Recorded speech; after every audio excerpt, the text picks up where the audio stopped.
Please be aware many of the stories in this video are a bit on the naughty side. Oh my heavens, yes. 1. Part 1. The Mistake.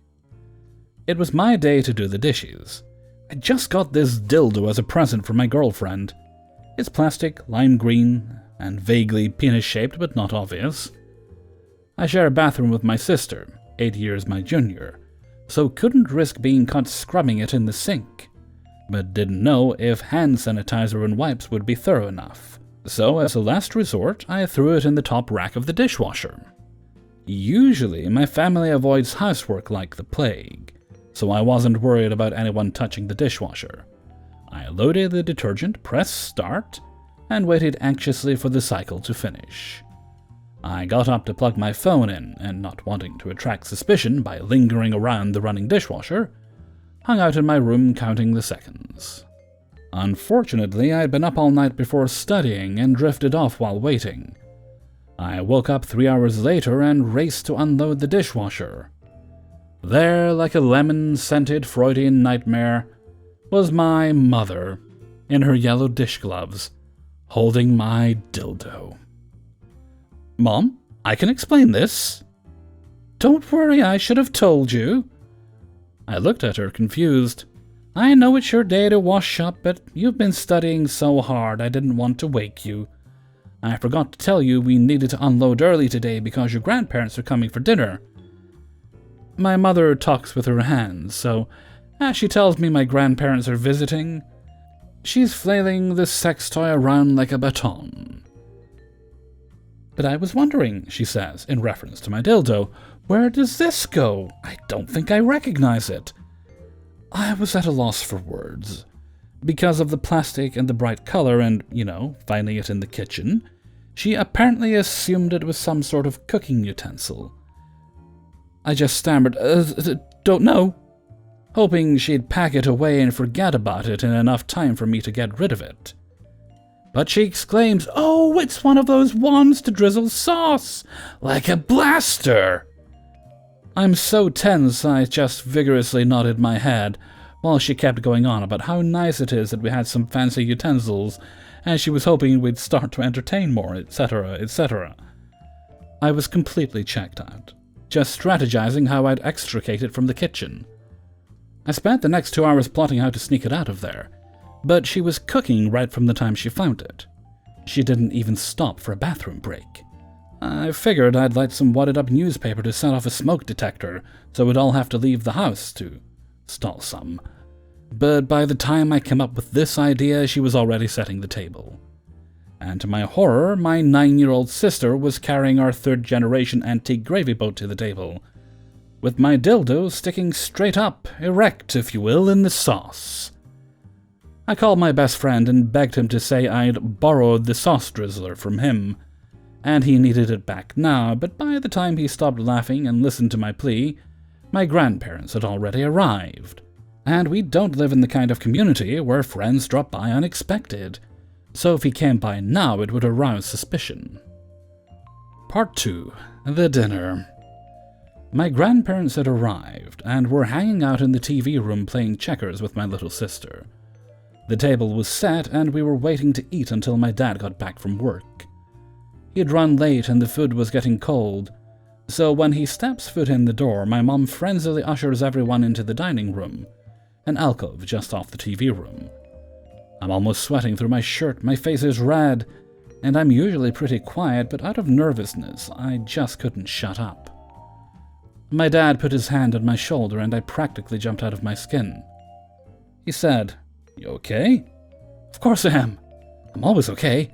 Everything's fine, and I'm so lucky to have such a great family, and pot roast is my favorite. But you knew that, didn't you?" And all this other incoherent babbling until he just gave me a sideways look and went to sit down. We said grace. Yeah, we're religious because that helps me so much in this situation. And my dad started to carve the roast for everyone. I'm nearly unconscious from the haze of anxiety at this point, and my leg is jimmying uncontrollably, which is noticeably shaking the table. More than once, various family members asked me if everything was all right, and I had no choice but to insist that it was. But they knew something was off.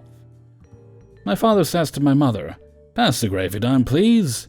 He picks up my dildo by the base and starts to absent-mindedly drizzle the gravy, when he furrows his brow and slowly looks down at the gravy wand in his hand, at my pale, pathetic, shaking self, and at the drizzler again, then collapses laughing. Big, heaving chuckles and guffaws. He's in tears, laughing and holding his sides while everyone goes, What's funny?" He gets up and says, through rips of laughter, "Excuse me, everyone. I have to go wash my hands." But as he's turning to leave, he says, "Dad, I know you're not a fan of gravy, but this is a new recipe and you have to try it." My mother is like, "It's not a new recipe, it's the same brand I always buy." But my dad is already out of the room. So my grandpa says, "Oh, be silly, I'll give it a try." But as my sister passes it down, my grandmother grabs it first, since she's sitting closer, making all these complimentary remarks about my mom's cooking and how she can't wait to try it. She drizzles a heap of gravy onto her meat and passes it to my grandfather. He picks it up and takes a little gravy, and then he gets full view of exactly what he's holding. Like Grandpa's an OG, he didn't even crack a smile. He just slid the dildo back into the gravy and placed it calmly back on the table. He throws an arm across my grandmother and says, "No more, dear. I think the meat's a tad underdone." He says, "What? Tastes fine to me?" And goes for another bite. My grandpa snatches the fork out of her hand and proceeds to go dump both their plates in the trash. My mother is appalled that they don't want her cooking and offers to throw it back in the oven. My grandfather said, "At our age, food poisoning is a serious business, can't take the risk." My grandmother was about to further protest, saying how rude he was being, when my grandpa inconspicuously pulls the dildo out of the gravy enough for my grandmother to recognize it.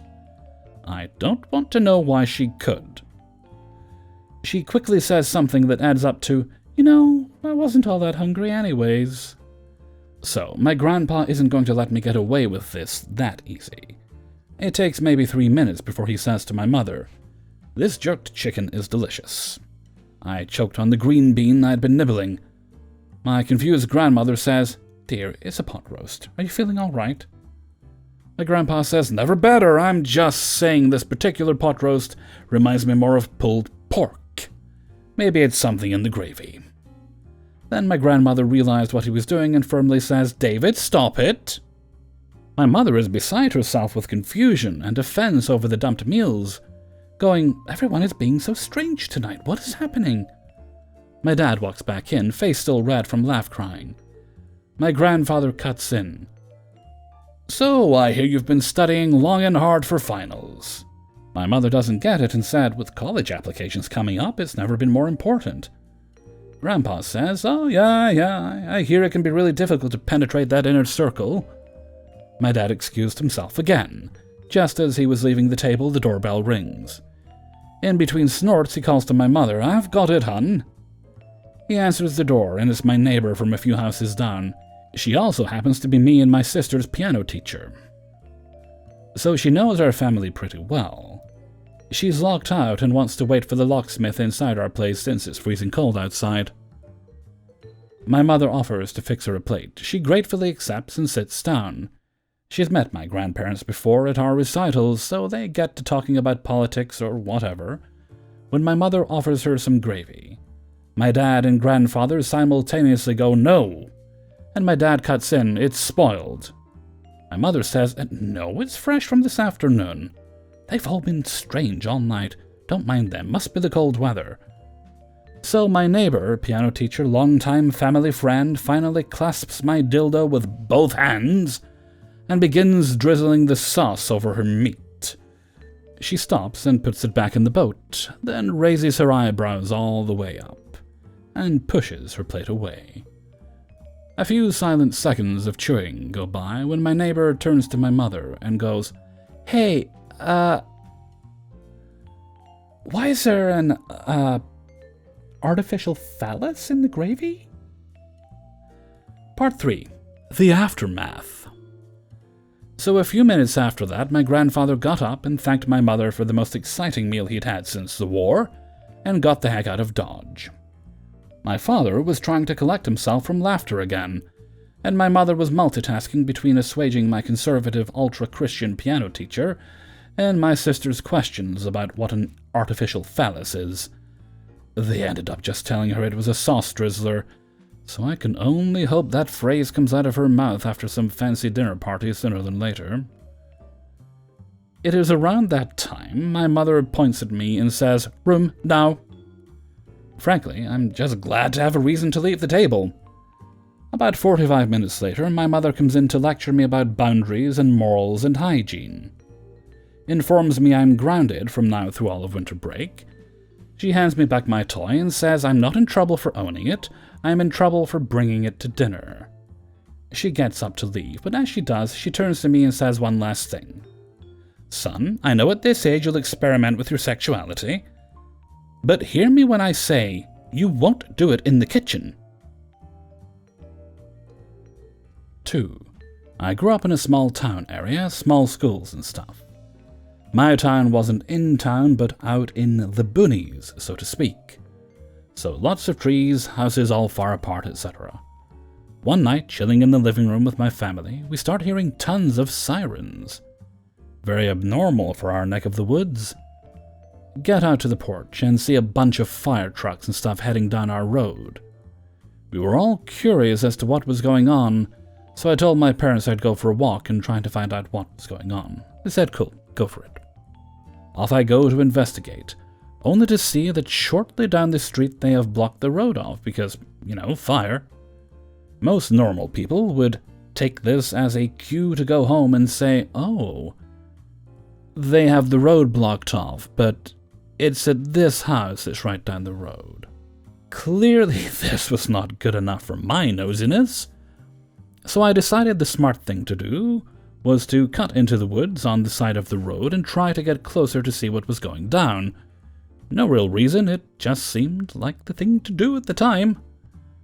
Off I go, creeping through the woods in the dark, mind you, when I encounter a fence line from the next property over that goes all the way to the edge of the forest.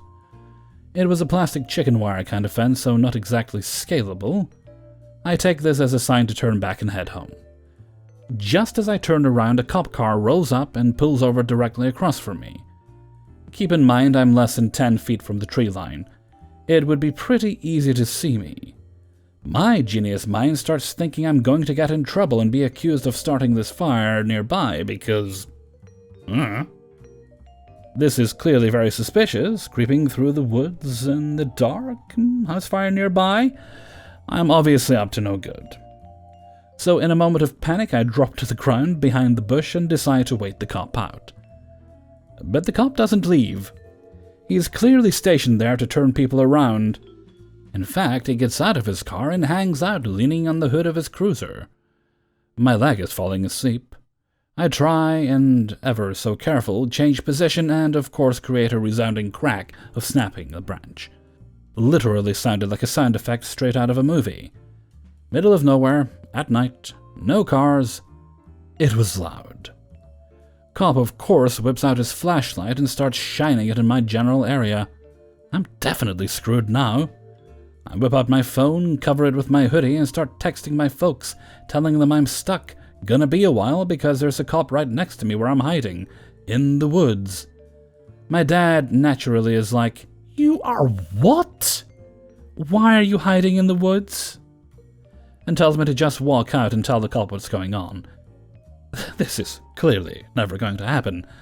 I tell him there's no way I can do that. I'm just gonna stay here. Forever. Now the cop is on his radio telling someone, dispatch, that he heard something in the woods, and now I'm really freaking out. Of course, relaying all this to my folks. Dad is clearly having a time of it. I'm actually thinking my dumbass is gonna get hauled off to jail for being accused of arson. Because that's my good old anxiety for you. Of course, during my frantic texting to my parents, I managed to make more rustling noises. I've literally grown up playing in forests. You'd think I'd know how to be silent while sitting, but apparently Mother Nature had it out for me. Cop walks across the road to the edge of the forest to peer around and get a better look. I'm doing everything I can to will myself to be invisible. Thankfully, the bush I was behind provided some pretty good cover, I guess, because he never saw me. Just as I'm about to call it quits and call out to the officer and explain the dumbass situation I was in, he mutters something about "stupid deer" and gets in his cruiser and takes off. I can finally breathe. I wait a few more minutes and start heading back home. Met my dad halfway there, who finally decided I had enough and was coming to talk to the officer for me so I could come home. 3. For as long as I can remember, I have been the designated go-to IT person in my family. I should add that I am in no way a computer whiz. I am just not afraid of technology. There was at least one computer in my house from the age of 10, and I got my first phone that wasn't a brick at the age of 15, probably like a lot of people who are also circling 30. But that's it. 9 out of 10 times I can figure out what is wrong with whatever tech I have at home, or work either by trial and error or Googling if minor. If that truly fails, I give in and call support. For some reason, nobody over the age of 40 in my family likes doing this. They will literally just wait days or even weeks until I or one of my other cousins is in the same room as them to ask for help. Personal favorites include: why does my phone not make a sound when I get a text? It's on silent mode. Why is my phone so quiet? Turn the sound up. The internet is broken on my laptop. The Wi-Fi isn't even connected. Where's the password for the Wi-Fi? It's literally in the same place as it was when you had the internet installed 15 years ago, on the back of the router, right next to the computer so you wouldn't lose it. You get the gist. Anyway, a couple years ago my grandpa had one such problem. Now he very rarely uses his cell, and even then only for calls. But he hates having a brick. So he has a smartphone. I'm not sure which, but that's not important to the story. All I know is that it's an Android. The problem was, it had started to become slow. I asked him all the generic precursors, had he installed any new apps, clicked on any suspicious links, have the latest OS update.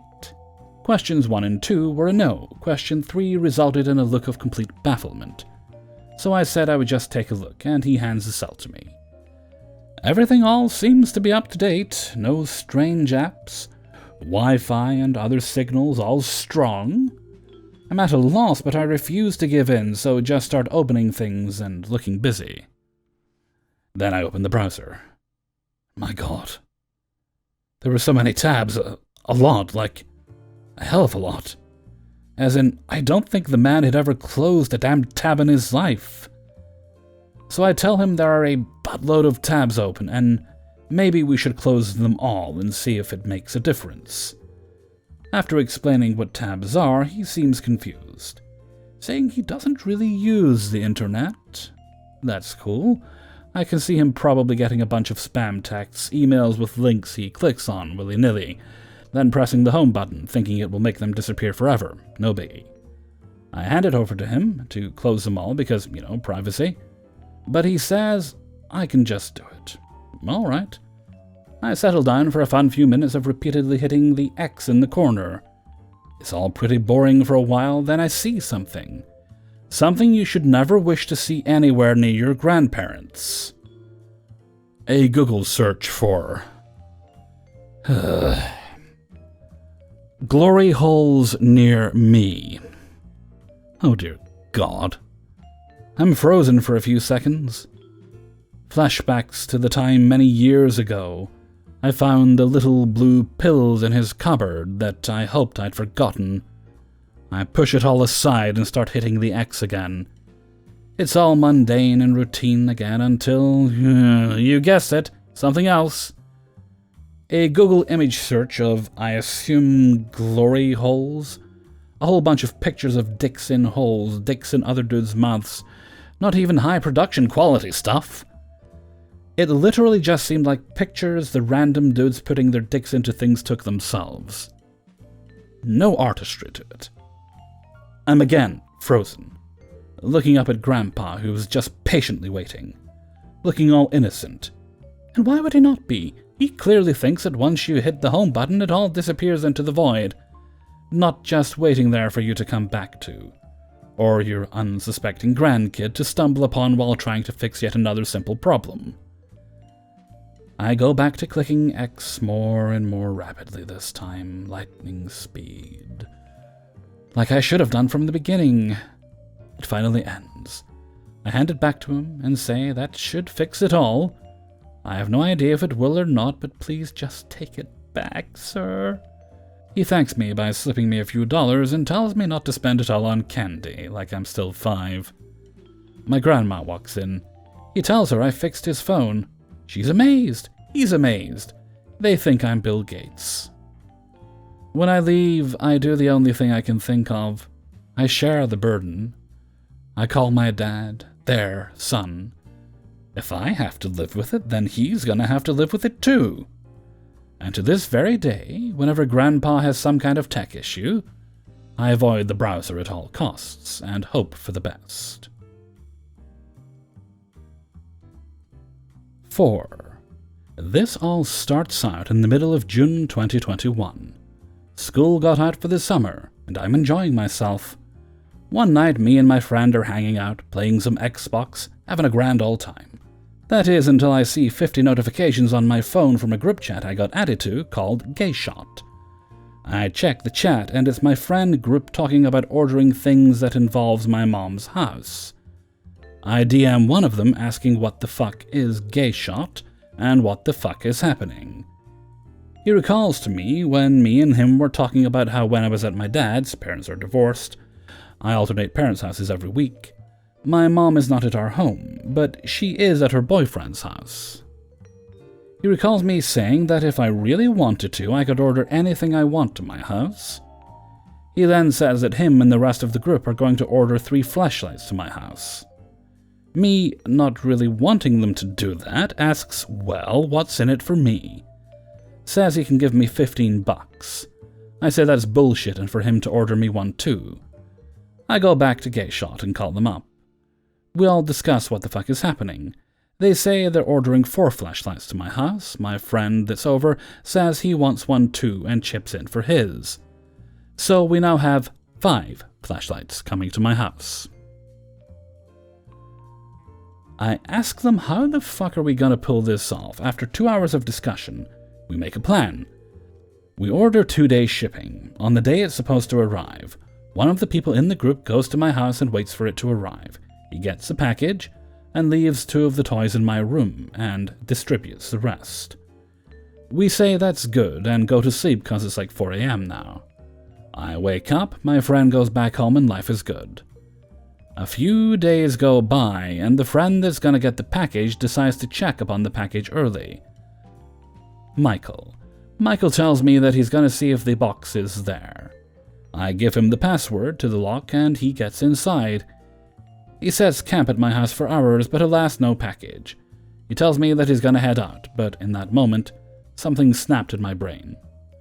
I instantly get remembered that my grandneighbor, Speedo, is always outside.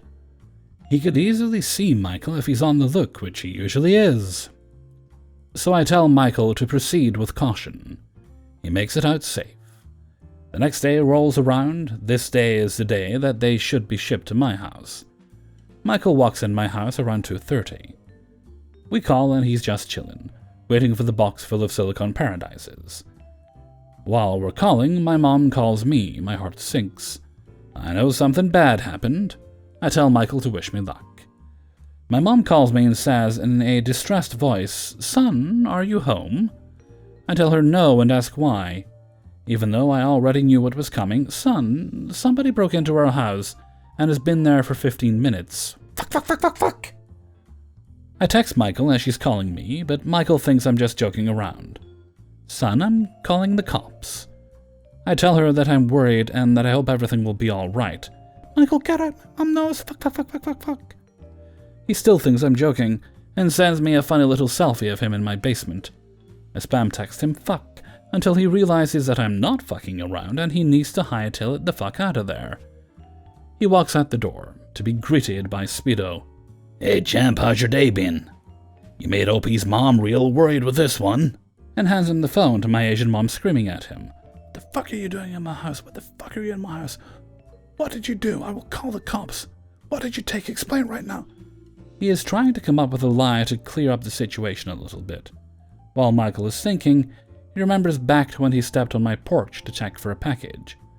My G Fuel tub came in the mail. He put it in a pot on my porch. When he remembers that, he says, "Oh, he told me to put the G Fuel in his room." My mom bites the bait, and he tells me what to say. I brace for impact as my mom calls me. She's fucking furious. I've never seen her more angry. I tell her that I know I'm wrong and told her the G Fuel story. She hangs up. I call Michael.